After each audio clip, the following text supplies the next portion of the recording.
जय माता की। सभी भक्तों और सभी मित्रों को जय माँ कामाख्या। आज आपको एक अति विस्मित करने वाली शक्ति के बारे में बता रहे हैं। ये सिद्धि अत्यंत शक्तिशाली होने पर भी अति चमत्कारिक भी मानी जाती है। और इस सिद्धि में विशेषता यह है कि इसमें किसी प्रकार के मंत्र जप करने की कोई आवश्यकता नहीं है। किसी प्रकार की कोई योग साधना अथवा प्राणायाम करने की कोई आवश्यकता नहीं है। किसी प्रकार का विधि विधान करने की आवश्यकता इसमें नहीं है। ऐसी रहस्यमय सिद्धि आज आपको पहली बार बता रहे हैं। और इस सिद्धि के प्रयोग से एक इस विलक्षण रहस्यमय सिद्धि को अपने मुंह में रखते ही मनुष्य अदृश्य हो जाता है, अंतर्धान हो जाता है, आँखों से ओझल हो जाता है। इस परम गोपनीय विद्या के बारे में आपको और अधिक बतावे, जो बिना मंत्रों से सिद्ध हो जाती हैं। केवल उसको प्राप्त करने से ही वह आपके लिए सिद्धि बन जाती हैं। इसका घोर और गुप्त रहस्य बतावे। इससे पूर्व भक्तों, अगर आपने अभी तक हमारा चैनल सब्सक्राइब नहीं किया है तो अभी कर लें। घंटी के बटन को दबा दें। लाइक, शेयर और कमेंट अवश्य करें। कारण जितनी श्रद्धा और भक्ति से आपके भीतर जो दिव्यात्मा होगी, उतने ही अधिक लाइक और शेयर आएंगे। और अधिक से अधिक इस वीडियो को आगे भेजें ताकि एक सामान्य मानवी तक ये दिव्य ज्ञान पहुँच सके। और ये पूर्ण सत्य है, इसमें कोई संदेह नहीं है। और इस विद्या का जो महारहस्य हैं, आज आप सभी के सामने हम प्रकट कर रहे हैं। और दिल थाम करके बैठें और इस विद्या को प्राप्त करने की जो विधि है उसे सुने और इसका रहस्य प्राप्त करें। प्राचीन काल में इस विद्या की शक्ति से विशेष करके मायावी मेघनाथ, जो अपनी शक्तियों के कारण समय समय पर युद्ध करते समय आकाश में अदृश्य हो जाते थे और अदृश्य रूप से रह करके तीरों की वर्षा करते थे। इसी तरह अनेक प्रकार के योद्धा थे जिनके पास अदृश्य रह करके युद्ध करने की शक्तियाँ थी। तो महाभारत में, रामायण काल में अनेक योद्धाओं के पास ये दिव्य शक्तियाँ थी जो अदृश्य मनुष्य को कर देती थी। और इसी तरह महाभारत के भीतर भी अनेक प्रकार के योद्धाओं के पास यही विद्या थी, यही सिद्धि थी, जिसके बल पर महाभारत में अनेक प्रकार से अदृश्य होकर के अपने शत्रुओं पर युद्ध और तीरों की वर्षा करते थे। संकट आने पर शत्रुओं से बचने का एकमात्र जो मार्ग होता था वह ये सिद्धि होती थी। बस इसको केवल इसका प्रयोग करते ही एक क्षण भर में सभी की दृष्टि से मनुष्य ओझल हो जाता है। अति विलक्षण किंतु आश्चर्य में डालने वाली ये विद्या है। तो धीरे धीरे ये विद्या लुप्त होती गई। अर्थात इस विद्या के जानकार, इस विद्या के जो ज्ञाता है वह लुप्त होते गए। कारण जिस मनुष्य में किसी प्रकार का मोह, माया, काम, क्रोध, लोभ आदि विकार हो, उसे योगी सिद्ध गुरु कोई भी दिव्य शक्ति प्रदान नहीं करते हैं, कारण वह मनुष्य इसका अवश्य ही मानवता के विरुद्ध इसका प्रयोग करेगा। इसीलिए ये विद्या धीरे धीरे पूर्ण लुप्त होने की कगार पर पहुंच गई। आसाम के बालीपारा के जंगलों में साधना करते हुए हम विशेष एक सिद्ध पुरुष के दर्शन हुए और वह रहस्यमय सिद्ध पुरुष बोडो समुदाय से थे।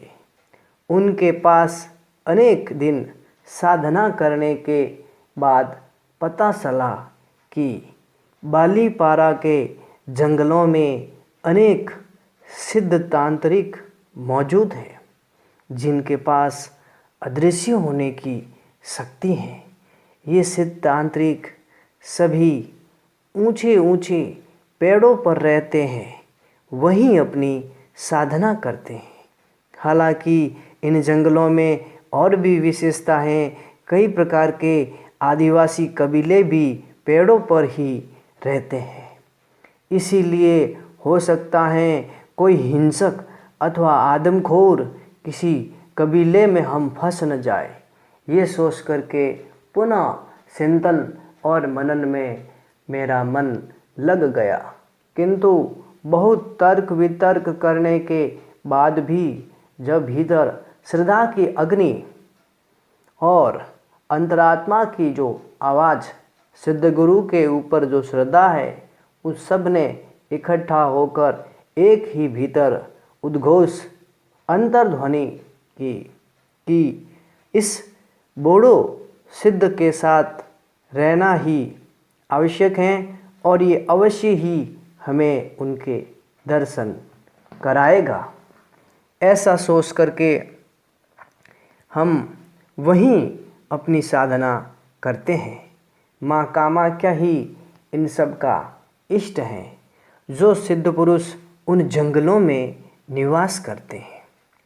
तो कामरूप का परिचय देने के पश्चात वह बोडो योगी हमें वहाँ ले गया जहाँ पर ये सभी सिद्ध अदृश्य साधु रहते थे। उन्होंने बोडो भाषा में एक आवाज़ लगाई। तभी मेरी आँखों के सामने ठीक कुछ मीटर की दूरी पर 7 तांत्रिक प्रकट हो गए।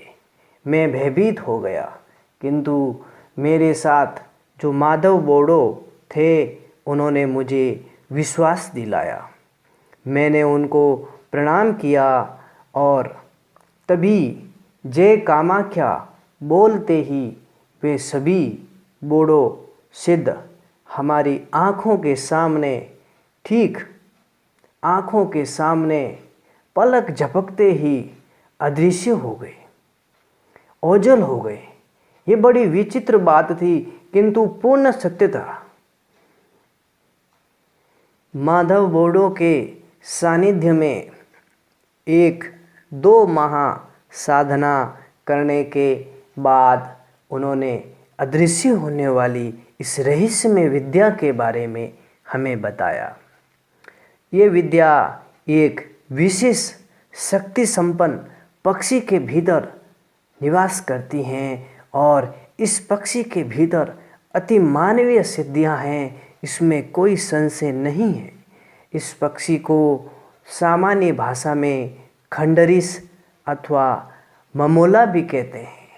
ये पक्षी तालाब के किनारे कीड़े सूखते हुए आसानी से मिल जाता है। विशेष करके सर्दियों में ज़मीन पर ये दौड़कर चलता है और इसके जो पीछे पूंछ होती है उसे हमेशा ऊपर नीचे करता रहता है।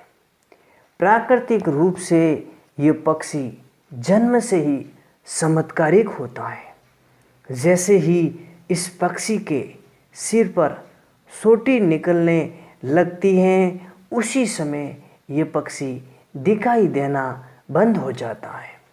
इस पक्षी को सिद्ध योगी अथवा तांत्रिक उसे पकड़ करके पिंजरे में रखते हैं और उसके लिए दाना पानी की व्यवस्था करते हैं। 6 माह के पश्चात उसके सिर पर सोटी आने लगती हैं, तभी वह पक्षी उस पिंजरे से अदृश्य हो जाता है। रहता वही है, केवल दिखाई देना ही बंद हो जाता है।